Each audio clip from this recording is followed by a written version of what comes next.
Sunday meeting at Eaglebrook has been around as long as the school's name. And after 100 years, it looks a lot like it did in the years just before the Great Depression brought this nation and many other nations to their knees. Mr. Temple, can you hear me? Okay. No doubt innovation and progress are important forces in institutions, and that's why we have our new Evans Learning Center, relatively new. And the reason why the asbestos was abated in the LC and the 1965 building was stripped to a skeleton. This allowed the classrooms to be rewired, re-insulated, and reconfigured. Innovation and progress are why just this summer our information technology hardware and team was moved from the first floor of the Evans to make room for spaces where students can design and construct all manner of projects. We will do this with a mixture of technology, tools, and imagination. Innovation and progress have brought high-speed internet to the dormitories and central air conditioning to the dining hall. But sometimes still, these two shaping forces need to take a back seat to the work of the human soul, to the development and training of our deepest human emotions. You don't need your laptop or smartphone to develop your capacity for compassion and connection with others. Sunday meeting for this school in the 20th century, if you could peel back the roof of the assembly area and have a peek inside, looked much like it will this year. Our underformed students sitting on the base level, surrounded by sixth formers, and just beyond them the faculty. There would be a speaker at the dais. The lights would be at half charge. Back then, you would hear a more religious-centered talk. There would often be a song or hymn reinforcing some portion of the meeting. Now, 2 decades into the 21st century, you'll be seated exactly this way, unless we're lucky enough to have the meeting on this hill. In that case, you will be arranged just as you are now. In the coming Sunday meetings, you will have to put on dress jackets and ties and wear your best shoes. Unless we notify the dorms, the classroom dress will do. The reason for the formal attire is probably the reason you could come up with on your own if you think about it. Sunday meetings are important to the fabric of Eaglebrook. Ways of acknowledging that importance are dressing well, listening, and staying quiet. What can you expect from Sunday meeting? Often Miss Blaine, Dr. Surmuddy, or I will be in front of you. We might tell a story or talk about what it means to be grateful, compassionate, or mindful. Other times you will hear from other members of Eaglebrook faculty. Recently, there have been good meetings about dealing with a tragedy in the family, perhaps a father that has cancer, or the unexpected loss of a grandparent, aunt, or even pet. Sunday meetings are meant to instruct, but the instruction is not meant to be heavy-handed. I can tell you that if you don't pay attention and you make no attempt to reflect later in the evening or during the following days, you'll miss your opportunity for learning. Sunday meetings are simple and pared down for a very important reason. The presenters at Sunday meeting have prepared with the adage in their minds that less is more. We want you to understand the meeting topics. The object here is not to confuse you, and so we don't talk like professors or theologians. We want you to understand the point of each presentation. You should leave Sunday meeting feeling relaxed and calm. That's our hope. And reflect. But this exercise in listening and opening your heart should also put you in the right frame of mind to go back to your dorms after dinner and have good study halls. And on Monday morning, our hope is that you will wake up feeling confident about your classes and the classes you'll have that week. One important piece of the structure of Sunday meeting is that each one begins in silence, and they also end in silence. This means we don't clap after a meeting. We don't clap because the speaker isn't entertaining us or delivering a talk, both of which merit applause afterwards. At Sunday meeting, we acknowledge our speaker by not breaking the mood of reflection and introspection with applause. I hope you can all get something out of your Sunday meetings this year.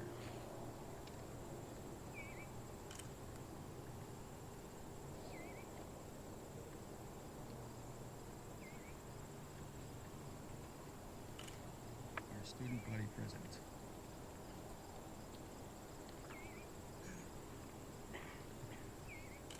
We will now responsively read Psalm 121. I will lift up mine eyes unto the hills. From whence cometh my help? My help cometh from the Lord. Who hath made heaven and earth? He will not suffer thy foot to be moved. He that keepeth thee will not slumber, Behold, he that keepeth Israel. shall neither slumber nor sleep. The Lord is thy keeper. The Lord is thy shade upon thy right hand. The sun shall not smite thee by day. Nor the moon by night. The Lord shall preserve thee from all evil. He shall preserve thy soul. The Lord shall preserve thy going out and thy coming in. From this time forth and even forevermore.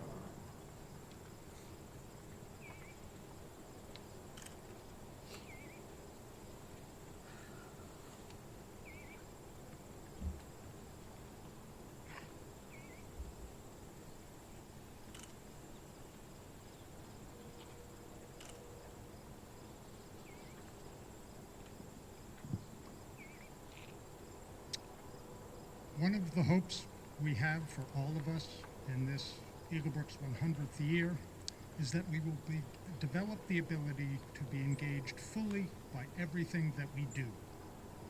Engagement is the attention, curiosity, focus, and effort that we bring to an activity, and it has been shown to positively affect performance and learning. Whether in the classroom, on the sports fields, in the woods, or even in Sunday meeting, we all benefit most when we give each moment our full attention and effort. There are two big reasons we hope that you will be fully engaged. One is that when you are truly engaged, you have more fun. Full engagement often produces what psychologists call a flow state. A flow state is when we are so involved in what we are doing that we forget everything else and focus completely on the moment. Most of us have experienced a flow state at one point or another, whether playing a sport we love, reading a book whose pages we couldn't wait to turn, or even playing a video game. When we are in a flow state, time passes quickly. We perform at our best, and we have fun. The other reason why your engagement is important is it allows others to be more engaged as well. Engagement is infectious. When you are fully engaged, your teammates and classmates are more able to engage completely, and they have more fun too. A team or a group in which everyone is focused on the task at hand is a team that is more likely to perform best and be successful. Engagement is good for you and for everyone around you. However, achieving engagement in challenging things requires practice. It doesn't just happen. We need to focus and pay attention to what we can do rather than what we cannot do. As we practice engaging in things that are difficult, they gradually become easier. Full engagement with things that challenge or scare you now can turn those same things into ones where you find flow and thrive. It is also true that because engagement is so powerful, we want to be thoughtful about where we practice it. For example, video games are designed to engage us quickly. They provide us with frequent rewards, affirmations, making them fun. However, while games and recreational activities provide a necessary outlet from the stress of life and are of value to a healthy, balanced life, an uncontrolled engagement in them prevents us from discovering and thriving in things that may be more challenging or unfamiliar. Like anything powerful and effective, engagement needs to be used wisely and managed effectively. This evening, I'd like to read a short poem that addresses the idea of engagement and its positive effects. I don't think it's an accident that the poet focuses on animals, as engagement is at root a survival tool, and it is one that the many distractions of our complex lives can undermine. Animals have instinctual engagement. We need to learn and practice it. To Be of Use by Marge Piercy. The people I love best jump into work head first, without dallying in the shallows, and swim off with sure strokes, almost out of sight.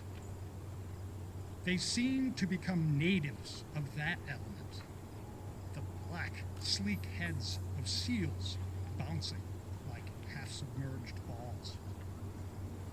I love people who harness themselves, an ox to a heavy cart, who pull like water buffalo with massive patience, who strain in the mud and the muck to move things forward, who do what has to be done again and again. I want to be with people who submerge in the task, who go into the fields to harvest and work in a row and pass the bags along, who are not parlor generals and field deserters, but move in a common rhythm when the food must come in or the fire be put out. The work of the world is common as mud. Botched, it smears the hands, crumbles to dust. But the thing worth doing well has a shape that satisfies, clean and evident. Greek amphoras of wine or oil, Hopi vases that held corn are put in museums. But you know, they were made to be used. The pitcher cries out for water to carry, and a person for work that is real. I wish us all a year full of positive and improving engagement.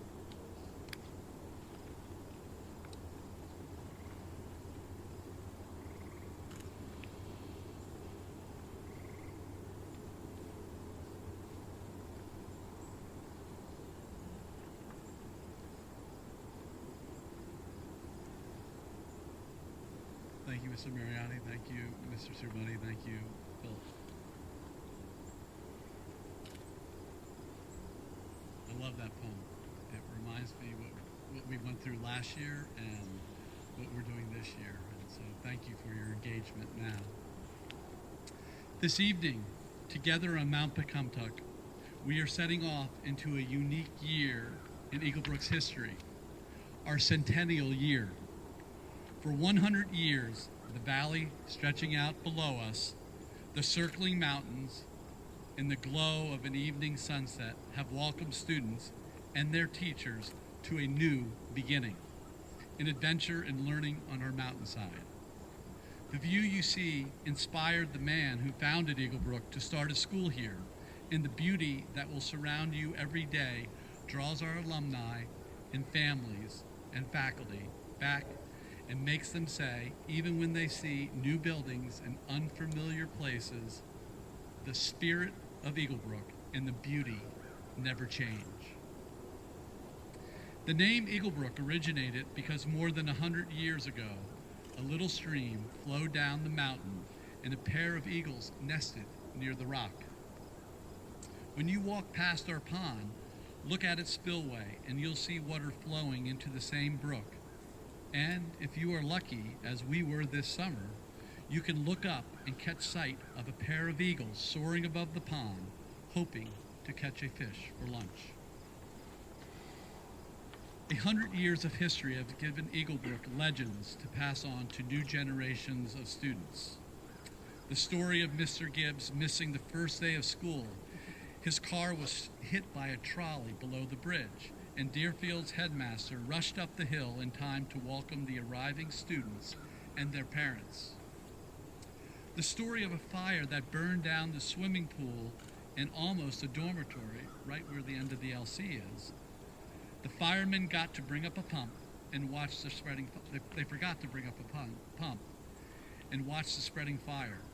However, more firemen came with a pump this time that dropped into the pond, and fortunately, the dorm was saved. The story of a flood when water was so deep in Deerfield that townspeople in the valley spent the night up at Eaglebrook.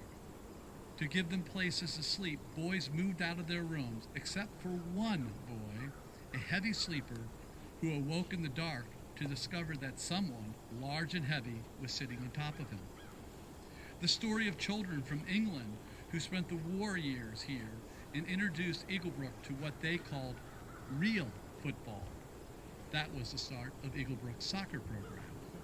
So many stories, the excitement of the first television set and watching the World Series, the quarantine for polio, and then the vaccination, still experimental, one shot, then another, and then boosters, and then blood samples, ridding the country of polio. The legend of why Mr. Gibbs started his school, his belief that children learn best when connected to the outdoors, and that each child deserves an education to develop his unique talents, continue to guide Eaglebrook today. And his belief in strong values and well-centered moral compass are enduring values derived from Eaglebrook's Latin motto, Lumen Fides Labor Facto.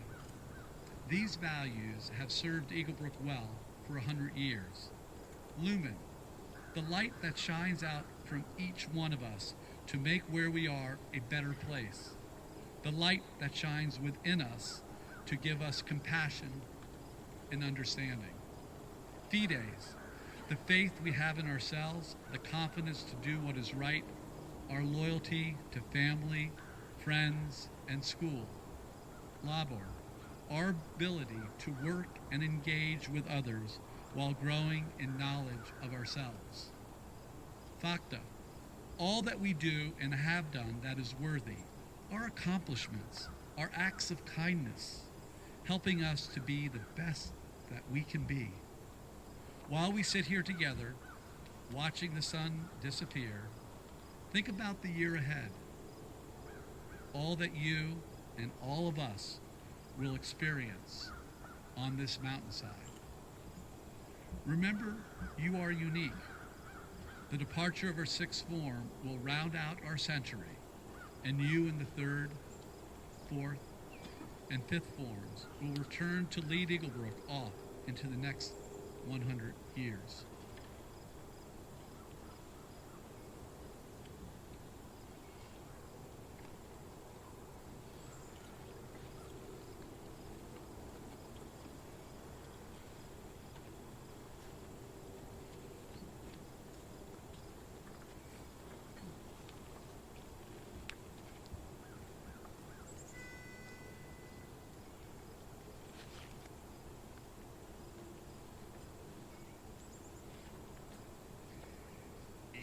Eaglebrook upon your mountain, still across the valley gaze, where we work and play together in our boyhood's merry days. There the marching seasons go, summer's green and winter's snow. Sons we are here, sons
this evening in keeping your focus, staying engaged. Thank you so much. We're coming to the end of this evening's event.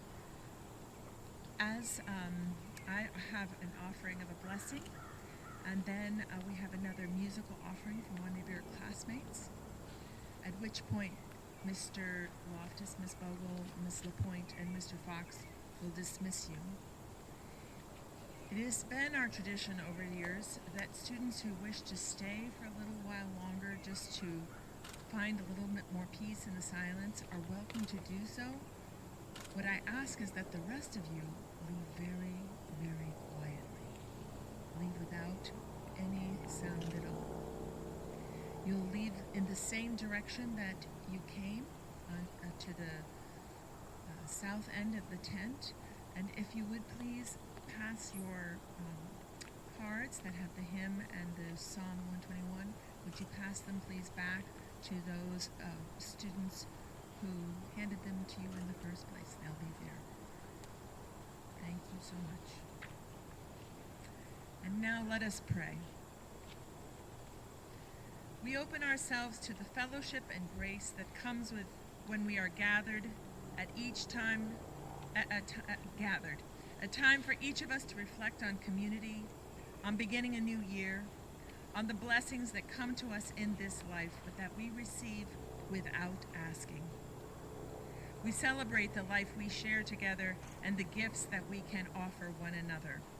We give thanks and we ask for guidance. Guide us as we pick our way through each day, helping us to feel our way through darkness and seek light, helping us to face our fears while holding steadfast to what is most important to us. Grant us strength and patience when we meet with discomfort, adversity, or distress, and direct us to those moments of joy, places of beauty, and measures of peace. Help us to see where we can serve one another with compassion and generosity. Lord, in giving us reason and power to understand and create, you have made us fellow workers in your creation. Give us wisdom and reverence so to use the resources of nature that we will learn to nurture and respect this earthly home, that generations yet to come may continue to enjoy the bounty and beauty of the world you have created for us. Grant us the determination of the tide, the patience of the mountains, hearts open like the sky above. Watch over us, Lord, and help us to fly with the wings of eagle, to see with the eyes of the owl, and to find joy in our lives like the flock of yellow finches that jump from bush to bush in the flecked light of a warm summer day.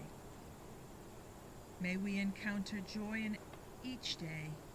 May we find peace in each hour, and may we seek love in every moment. All this we ask with humility, with appreciation, and with gratitude. Amen.